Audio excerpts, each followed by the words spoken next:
Hello friends, welcome back to your channel accounts guru. मेरे प्यारे बच्चों, इंग्लिश का एग्जामिनेशन हो गया कल और बहुत सारी प्रॉब्लम्स के साथ हुआ पेपर, यानी जैसा एक्सपेक्ट करते थे वो नहीं हुआ। लेकिन उस पेपर से जो लर्निंग मिली है, क्या हम बाकी बचे 4 पेपर में लगा सकते हैं? तो इस पेपर से क्या लर्निंग मिली और क्या क्या रीजन थे कि ये पेपर उतना अच्छा नहीं हुआ जितना आप चाहते थे? तो सबसे पहला रीजन जो रहा, वो रीजन पेपर स्पॉइलर होने का, वो रहा एक्सप्रेशन बेस्ड क्वेश्चन, यानी थॉरो स्टडी वाले क्वेश्चन। पूरा का पूरा आपको कॉन्सेप्ट क्लियर होना चाहिए था, तभी आप इन ऐसे क्वेश्चंस को कर पाते। इवन लॉजिकल रीजनिंग वाले क्वेश्चंस थे जो कुछ बच्चे हैंडल नहीं कर पाए। सेकंड था सिमिलर ऑप्शंस, यानी मैं कहूं कि आपको मेन्यू में पनीर की चारों सब्जियां दे दी गई और आप कंफ्यूज थे कि कौन सा वाला मैं ठीक करूं। ऐसे सिमिलर ऑप्शंस वाले भी क्वेश्चन आए थे। लेकिन अगर आपने 2 दिसंबर की रात को मेरा वीडियो देखा था हमारे चैनल, इसी चैनल पे मैंने कहा था कि सीबीएसई ने ये जो सर्कुलर दिया रात को, शाम को, लेट इवनिंग में, कि कल के पेपर में कुछ मिस्टेक्स हो सकती हैं, और मैंने कहा था कि होंगी और कैसे हैंडल करना है, वो सारी की सारी बातें यहां पर दिख रही थी जब मैंने बच्चों के साथ डिस्कस किया। तीसरा था डिफिकल्टी क्वेश्चन, यानी डिफिकल्ट क्वेश्चन मतलब डिफिकल्टी लेवल बाकी सैंपल पेपर से या जो भी मार्केट में पेपर्स थे या जो क्वेश्चन या टीचर्स ने प्रैक्टिस करवा रखे थे उससे थोड़ा सा A+ लेवल पे था डिफिकल्टी लेवल। डिफिकल्टी लेवल होना ठीक है, बट उसके साथ कुछ क्वेश्चन ट्रिकी थे, इसलिए इन 4 पॉइंट की वजह से पेपर क्या हो गया था, लेंदी, ट्रिकी की वजह से।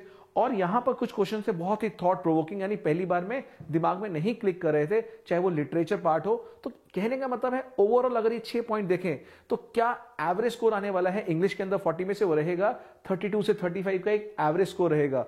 ये एवरेज स्कोर उन बच्चों के लिए पेनफुल रहेगा जिनका टारगेट था 98-99% लाना एग्रीगेट, बिकॉज ये मार्क्स आपके टर्म 2 में जुड़ेंगे और उससे आपकी परसेंटेज बनेगी, उससे आपके ड्रीम कॉलेज में एडमिशन मिलेगा या नहीं मिलेगा वो डिपेंड करता है। बट ये जो पेपर है, मैं being a part of this system, मैं कहना चाहूंगा बहुत बड़ी रिस्पॉन्सिबिलिटी लेनी चाहिए पेपर सेटर्स को, मॉडरेटर्स को जिन्होंने पेपर लिया। बट उसके बावजूद भी बताना चाहूंगा बच्चे, रिजल्ट आने के बाद भी सीबीएसई ऐसा नहीं है, सीबीएसई उसके बाद भी मॉडरेशन करेगा और आपके पिछले साल के रिजल्ट को देखेगा स्कूल में जो भी रहा सब्जेक्ट वाइज, और वो रिजल्ट देगा जिसमें आप भी खुश होंगे। बट मैं अगेन मानता हूं ये सॉल्यूशन नहीं होता, बिकॉज जो 90 मिनट्स या फिर 180 मिनट्स के जो पेपर होते थे, अगर कोई क्वेश्चन गलत आता है तो बच्चे का पूरा माइंडसेट हिल जाता है। ये यहां पे सारे सिग्नल जाते हैं कि आज मेरा पेपर खराब हो रहा है, खराब हो रहा है, और उसकी वजह से जो क्वेश्चंस को आते थे वो भी वो गलत कर देता है। तो मैं हमेशा ये मानता हूं कि पेपर सही होना चाहिए। आप एक लेवल से मेंटेन बनाइए, जैसा बच्चा है, अगर बहुत इजी बना दिया तो सभी के 95 98 आ जाएंगे, वो भी नहीं होना चाहिए। But as per the level of the kids, यानी सारी नॉलेज हमें पेपर बनाने में नहीं लगानी चाहिए, बिकॉज जितना पढ़ा रखा है टीचर्स ने उसी में तो हमें जज करना है। तो ये 6 पॉइंट थे और एवरेज स्कोर मैं बताना चाहूंगा, जो बहुत अच्छे बच्चे हैं उनको बताना चाहूंगा घबराना मत, आपके रिजल्ट बहुत अच्छा लगेगा, जो मार्क्स आप चाहते थे वैसे आएगा। ऐसा भी हो सकता है कि अगर आपको उम्मीद थी मेरे 30 आएंगे, 36 आपको दिखाई देंगे फाइनल रिजल्ट के अंदर, तो यूल बी सरप्राइज कैसा हुआ वो, just because of the moderation.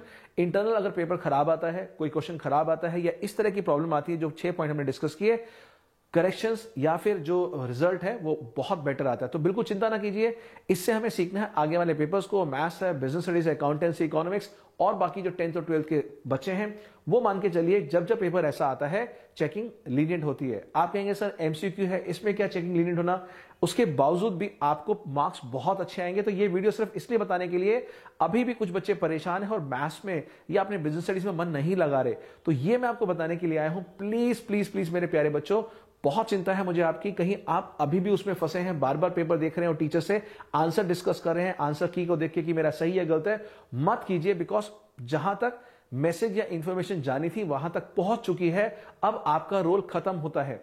अगले पेपर्स अच्छे दीजिए, अगर आपको लगता है 2-4 नंबर कम है तो अगले पेपर्स में आपको वो अपनी अच्छी तैयारी के साथ कवर कर सकते हैं। फाइन, तो चलिए अगला पेपर मैथ्स का है, ऑल द बेस्ट। और बिजनेस स्टडीज के लिए कुछ इंपॉर्टेंट वीडियोस आने वाली हैं, अगर आप चाहते हैं कि उसका बेनिफिट लेना तो डू लाइक सब्सक्राइब, ताकि वो वीडियो मिस ना हो। एमसीक्यू रहेगा, केस बेस्ड क्वेश्चन और जो कॉम्पिटेंसी बेस्ड क्वेश्चन, सभी कुछ इन दिनों में आपके लिए आने वाले हैं। तो बने रहिएगा, पढ़ते रहिए, मुस्कुराते रहिए, स्माइल करते रहिए। परेशानी आएगी, दिक्कतें आएंगी, बट वो सभी के साथ है, बट उसके लिए सॉल्यूशन पहले से तैयार है। तो इसीलिए मैं हर बार लेटेस्ट अपडेट लेके आता हूं। 2 दिसंबर को रात को भी इसलिए अपडेट दिया था कि कल के पेपर में गलती आने वाली है। जिन बच्चों ने समझ गए, उस वीडियो को देखा, थैंक्स आया कि सर आपने कहा था चारों ऑप्शन सेम भी हो सकती है, क्वेश्चन रॉन्ग भी हो सकता है, आंसर की में वो आंसर नहीं भी हो सकता जो राइट आंसर है। वो सारी बातें हमने इंग्लिश के पेपर में देखी, तो मेरा फर्ज था बताना, इसलिए 2 दिसंबर को मैंने अपडेट दिया था और वो बच्चे बच गए जिन्होंने ध्यान से उसको इंप्लीमेंट किया।